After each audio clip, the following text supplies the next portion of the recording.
સુરત શહેરમાં નવા વર્ષની શરૂઆત જાણી હત્યાની ઘટનાઓથી થઈ હોય તેમ લાગી રહ્યું છે।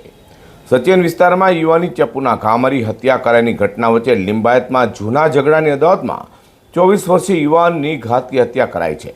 તો પરિવારજનો દ્વારા 8 લોકો સામે હત્યાનો આક્ષેપ કરાયો હતો તો યુવાનના મોતની 2.5 વર્ષની બાળકી અનાથ થઈ જવા પામી છે। સુરતમાં કાયદો અને વ્યવસ્થાની સ્થિતિ જાળવી રાખવા એક તરફ પોલીસ સતત પેટ્રોલિંગ, વાહન ચેકિંગ, કોમ્બિંગ કરી રહી છે, જો કે અસામરિક તત્વો પોલીસની સુચારુ વ્યવસ્થા પર સીધી તરાપ મારી રહ્યા હોય તેવા અનેક કિસ્સા સામે આવી ચૂક્યા છે। ત્યારે નવા વર્ષની શરૂઆત સુરતની લોહિયાળ થઈ હોય તેમ લાગી રહ્યું છે।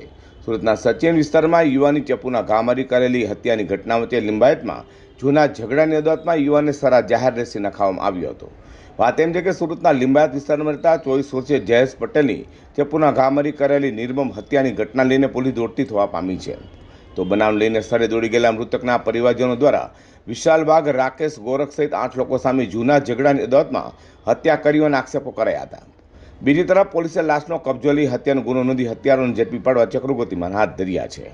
હાલ તો 24 વર્ષીય જયેશ પટેલની કરાયેલી ઘાતકી હત્યાને લઈને 2.5 વર્ષની માસૂમ બાળાના માથેથી પિતાની છત્રછાયા હટી ગઈ હોય, બાળા અનાથ થઈ ગઈ હોય, પરિવારજનો પર હાથ તૂટી પડ્યો હતો।